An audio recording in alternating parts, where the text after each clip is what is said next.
A round of applause, please.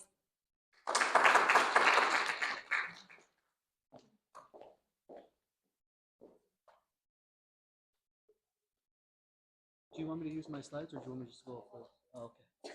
Sorry about that. That's okay.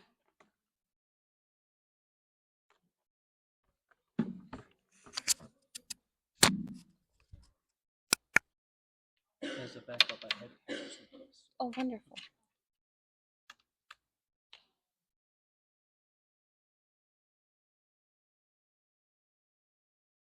Where were you when I was in high school?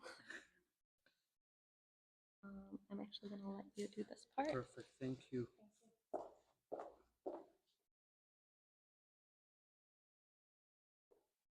Well, first off, good morning to everyone.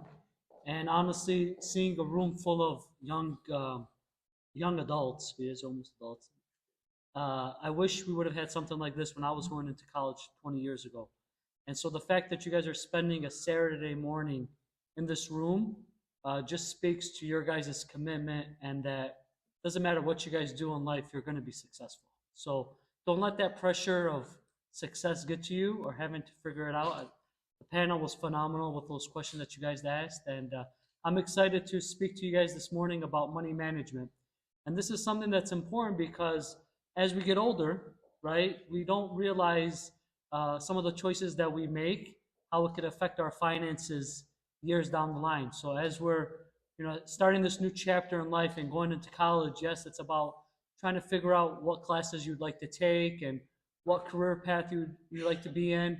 But also you want to set yourself up so that when you are done and you're ready to start that next chapter of your journey and start a career, you want to make sure that you're not so financially burdened with those responsibilities. And so I was asked this morning to speak about money management and some of the choices that we make. And so just like going into college, don't overcomplicate and stress out about these topics. Yes, they're big topics, but there are simple directions that you guys can take, and you can start utilizing these steps now so that, inshallah, in 10, 20, 30 years, you're far ahead of where you started, okay? So our agenda for this morning on this talk is to talk about the 50-30-20 rule. If there's one thing that you guys take, I hope this is the big one that you guys remember and use it, because I use it still to this day, and it's worked for myself and for my family. Also, we're going to talk about some budget tips and how some of the choices that you make as you go into college and you begin your college career, some of those decisions can help add up to your savings. And then also managing your money. And finally, I know this was touched on a little bit in the previous talk, but some additional resources and how you can kind of get resources to help you in your college career. Okay? I'm just curious, just by a show of hands, like, who are the students? Is everybody a student? Can you just see with the hands? Okay, so okay, all right, perfect. All right. So has anyone ever heard of the 50-30-20 rule? You have heard of it. Awesome. You want to tell your peers what it is? Or you want me to do it? Yeah, go ahead, man. Yeah, please.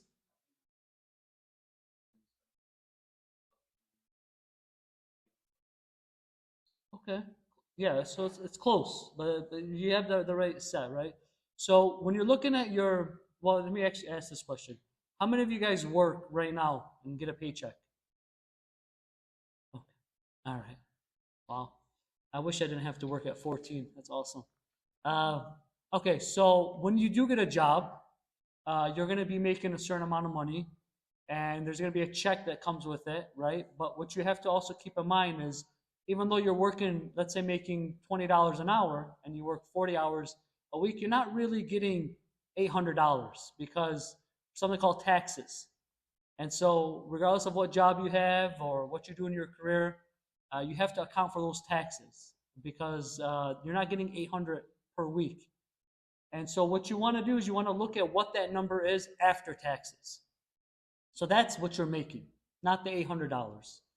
And what you want to do, and what this rule says, is you want to take 50%, you want to make sure that you're paying your necessary bills, right? So as you guys get to college, you guys are going to have probably a car payment, you might have car insurance, you might need gas. So there are certain obligations. You have to pay for schooling maybe if you don't get a scholarship. So whatever those obligations are, you want to write those down and make sure that 50% of your take-home money is going to those things. The 30% is, let's start with the 20%. The 20% is talking about your savings. And this is where you start an account, you kind of build your wealth, and you're making sure that you're putting money aside for, things might come up. You might get a flat tire, you might need $500. Your cell phone might break, you might need to get a new phone. So there are things that you want to account for and make sure that 20% of that paycheck, whatever that amount might be, goes towards the saving. And then the final 30% is for your, outdoor expenses, whatever that might be. You want to get a cup of coffee, you want to go hang out with friends, you want to go to an event. You want to make sure that you have that 30% of that money going to it. It's a good setup for what you guys are trying to do. But if you follow this over time, it starts to build up. And I promise you, as you start to see your savings grow, you will be more mindful and responsible of your money, and that will grow even more. So, thank you for participating. All right, so if when you're talking about budget and kind of what you're looking at, again, when you start working and you start, making money, you also want to also make sure that you're knowing your expenses, right? So the main one for college students as you're getting into it is textbooks. And so a lot of students will purchase new textbooks that cost, $200-$300. But there are resources where you might not necessarily have to spend that amount of money.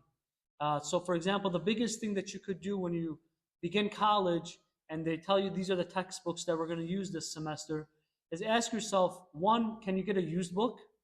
The same information is going to be in there. So instead of spending $200-$300, maybe you spend $50.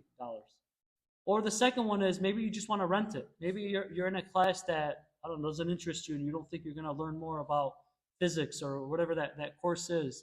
And maybe you just rent the textbook for that semester and you just kind of give it back. There's also websites that you can go on, textbook.com, cheaptextbooks.com, also through Amazon, it can be through a student membership, where you could, try to find textbooks that fit your budget. But don't think that when you're going into college and you're starting that you have to have the fresh new book. The information is going to be the same, whether it's new or used. Also, for yourself, you want to try to track your expenses. And again, as you get older, there will be more expenses, right? Inshallah, you guys will have a house, you have a family, you have more cars, more responsibilities. And so it's always good to understand where your money is going. Because what happens is when you just spend without knowing, we tend to spend everything. And so you definitely don't want to do this. So one of the best things that you can do is, there are apps that are available on your phone that you can kind of plug in your monthly expenses. And again, it's good to start now because you guys are just starting this journey. And the more you understand how much money you're making and how you're spending that money, those decisions will be a lot easier as you get older, and you'll start questioning whether or not you need certain things.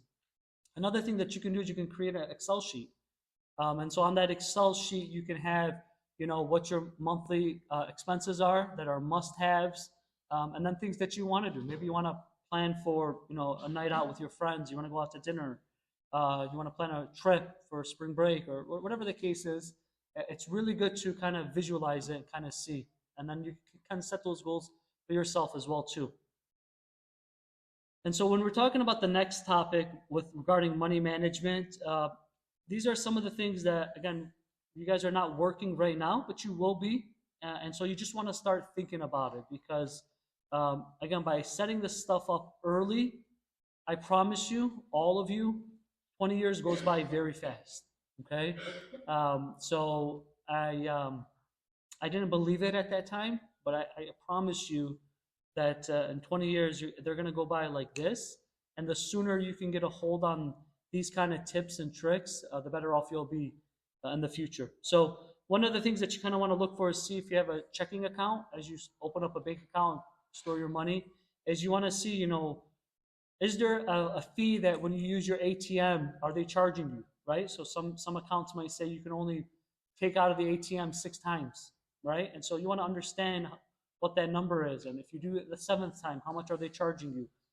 If you don't have enough money in that account, are they charging you a monthly bill? So these are some of the questions that you want to ask when you set up a bank account. Also, you want to have a, like I said, a good savings account.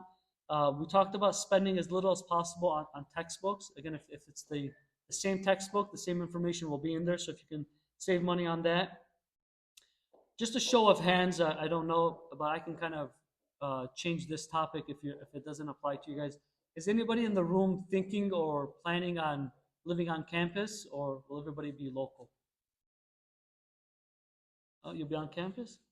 Oh, you want to? Okay, good. That's awesome. So we'll talk about both, right? So on campus, you kind of want to think about the food aspect, right? And so the budget on food can be a lot. I mean, obviously, we all have to eat, right? And so when you're on campus, you just kind of want to think, if you do live on there, is what are some of the resources that maybe the university has to provide for food, where you're not spending, $10, $15 each meal, because that will add up if you do it 2, 3 times a day. That's almost $40, $50 a day just on meals. So that can add up really quickly. And then for those that are local, there's nothing better than a home cooked meal. Okay. And I'm sure all of our family members, the home cooked meal is really better than anything that you can eat, both for health reasons and just for comfort. But just make that decision on that as well too. Is it really worth spending $10 every day on lunch just because you have class? Can you pack your lunch? Can you make sure that you're at home eating with your family? Because again, those will add up. Number 5 is really, really important. This is an advice that my oldest brother gave me when I was your guys' age, and I still use it to this day. Does anybody in this room have a credit card? Okay.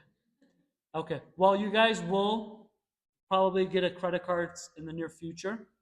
And the best advice that I ever got in my life that I will share with you guys this morning is, if you don't have the money for whatever purchase you're making on that credit card today, don't ever assume you're going to have it in 30 days. And the reason why that's important is because credit cards make their money off the interest. So when you're buying something that's only $30, well, if you don't have that money in 30 days, that $30 will probably be $50. And it will just keep adding, and it will keep adding. So what should have been done in $30, you could potentially end up spending $120. So it's really, really important to understand that when you do get a credit card, that you're not going crazy. It ain't free money. So just because you don't feel it or you don't have it, it comes with really a lot of responsibility. And unfortunately, a lot of young adults fall into the trap, and they stay in debt for a long period of time, and it's hard to get out of it. And so how do I explain this? You will be part of probably the 1% of people that do this, because the majority of people have credit card debt. And so if you're able to eliminate that credit card debt, you will be years ahead of your finances. So it's really, really important when you apply for that credit card to take that tip. I actually lied. I actually want you guys to remember that tip as well too, besides the 50-30-20 rule, because that's really important. Some additional things when you're talking about borrowing, right? So some of us might do student loans. It's really important to understand how that loan works, right? Because you want to understand that some of the loans that you're getting are compounding interest daily. And it might be only a few cents, but eventually that adds up. And so you want to make sure that when you're making that decision, that you understand the fine print. You understand, again, in business, they say that there's no such thing as a free lunch. Okay, nobody's giving you money just because you're you. With all due respect, right? When somebody's giving you money, they expect that money probably 3 times over. So it's really, really important that you understand the loan that you're taking, the charges, and making sure whether or not that's a right fit. You don't want to take a $10,000 loan. Your classes are only $4,000. And you think you outsmarted the system and go on vacation because you have an extra $6,000. It doesn't work. It doesn't work that way. So just be mindful. And then other tips, think about wherever you go. If you do go out, asking the facility or wherever you're at, maybe they offer student discounts. It doesn't hurt to ask. I mean, you might save some money, and again, all that stuff adds up. Number 8 talks about, again, understanding your needs and wants. Right? Sometimes we live in the moment, and we think we need something so bad, and our life will not be the same if we don't have it. But really make those decisions and just ask yourself, do you really need this? If you need it, of course, get it. But if you really don't need it, then does it make sense to spend that $150 or $200? Again, I know these numbers sound small now, but I promise over the course of weeks and months and years, they do add up. And then also, the last thing on this topic is kind of talking about planning for your bigger expenses, right?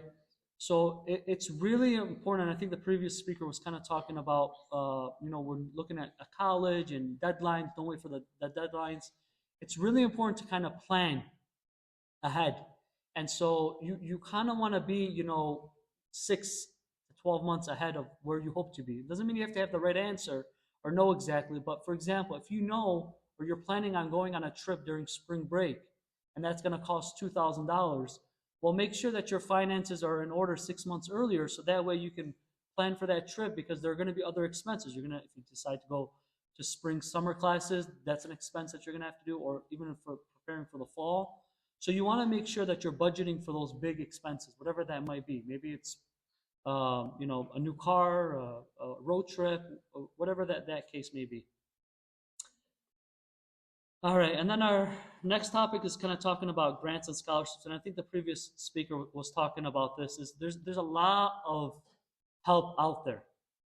Again, you don't have to be on this island by yourself. You don't have to try to figure it out all by yourself.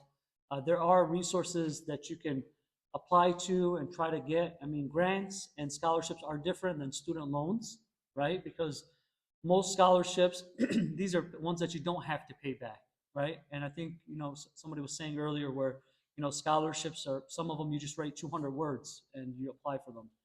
Now they're different amounts. I mean, some of them might be only a $500 scholarship, but again, everything adds up.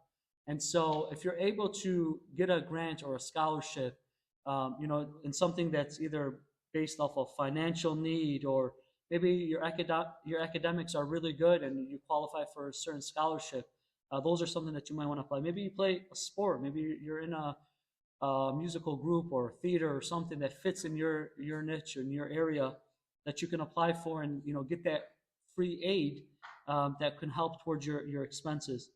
Or if it's a specific interest that you might be interested in, maybe you want to go into medicine, and you want to, there's a, I don't know, a medical scholarship that you can apply for. So I would highly recommend kind of looking into what are these scholarships or grants that you can apply for that fit into your budget. And then some of the resources regarding these, there are certain, websites. But the most important thing out of this slide is most schools have a financial aid or a college advisor. Now, I want to just ask, is everyone in here in college, in high school? Yes? Okay. So most likely in your high school, there should be a counselor, right? Take advantage of that. And if your school doesn't have, I would ask your principal, because there has to be somebody in the district that handles this. And so the earlier you're having these conversations, hopefully the sooner you can kind of navigate to where you want to go. What would help with that? So it's just really important to utilize the resources that you have around you. But again, the most important thing out of this one is to kind of talk with a counselor, let them know what you're thinking. And again, this was said many times earlier today, and it's very true. You don't have to figure this out by graduation day in high school. You're not going to be the same person when you graduate as you will be 4 years when you graduate college, as 10 years as you go into your as humans, we're just evolving, and it's okay not to have it all, but just to have an idea and to have a plan is really important. And the best way to do that at this moment is really to talk to your financial aid advisor or high school counselor and let them know your plan, so that you can start working towards these now. So that was my presentation. Just wanted to stop. Can they ask questions, or are we holding off on that? Oh, okay. Yeah. So I appreciate you guys giving me a few minutes. I hope this was helpful. Again, if there's any questions, I'll be more than happy to answer. Yeah. Go.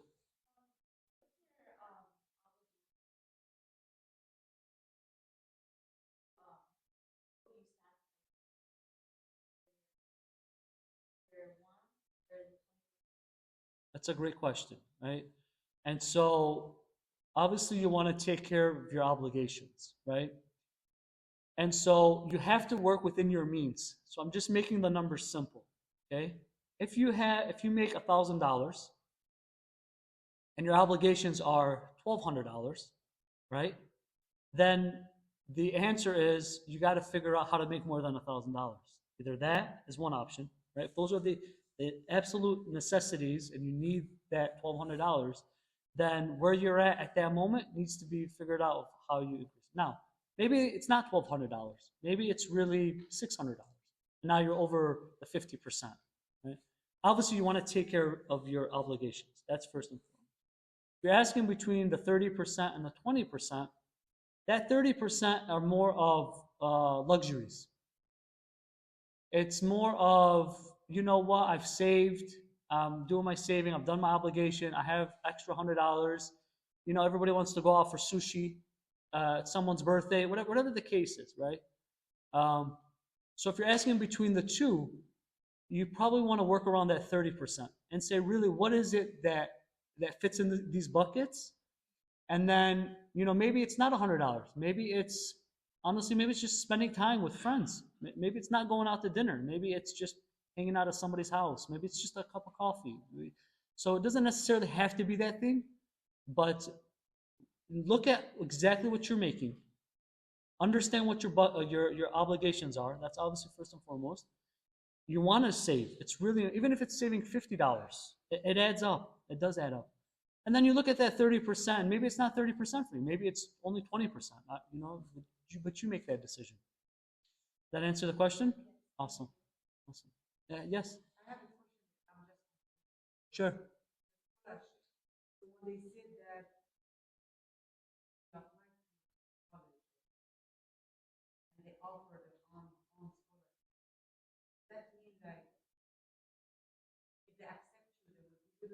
Yeah. There's usually organizations that do scholarships. Now the college might have something that they might offer, but very rarely is. It's mostly organizations. So you know, Ford, for example, right? They might offer $1,000 scholarship.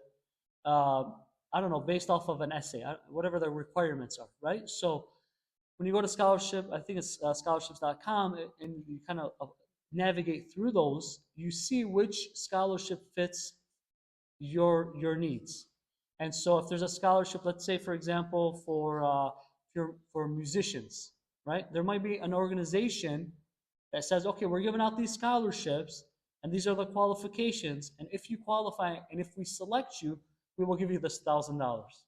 So it doesn't necessarily have to be with the school. It can be, you know, there are multiple organizations. You know, I'm sure like Amazon probably does it, Walmart, Ford. So you just kind of look to see which scholarship that they can apply for. Okay. Any other questions? Sure. Sure.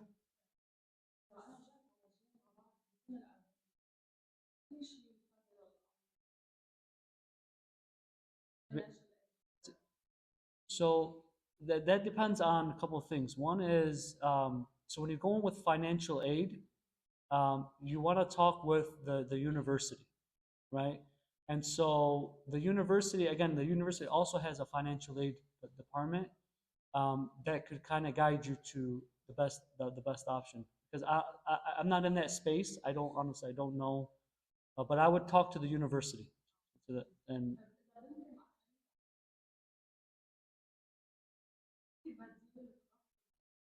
yeah. So yeah.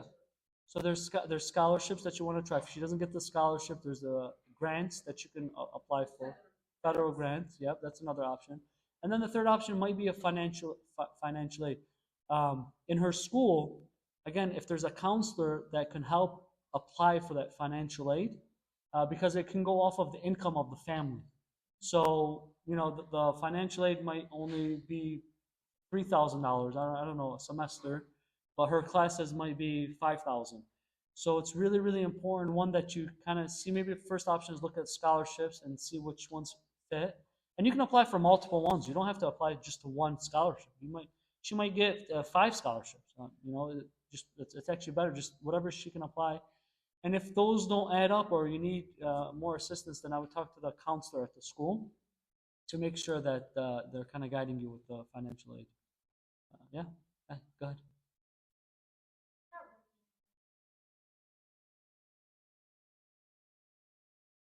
No, it's a great question. No, so it's always good to invest as early as possible. To be honest, it just what you want to make sure is you want to make sure that you're investing in the right things. You don't want to invest just to invest, right? Again, in life, not just making money or anything like that. It takes hard work. It takes. It's not. There's nothing. There's no magic bullet. Like just because we want $1 million and we feel like we deserve it. Well, if you don't work towards getting that, you're not getting that. So the earlier you can understand investments, the earlier you could invest. And even if it's $10 a month, even if it's 50, it doesn't really matter. I have 3 young kids, 10, 8, and 6, and they each get $50 a month. But they have to do chores, but they get, right? So they understand responsibility. They understand that, hey, I'm working towards this goal. Every month I'm getting this amount. And inshallah, when they're adults, there'll be an amount in there for them to hopefully set up. But it's always important to invest your money, because you'll start to realize some of the stuff that we're buying or that we think that we need, it's not necessary. Great question. But yeah, if you want to invest now, start investing now.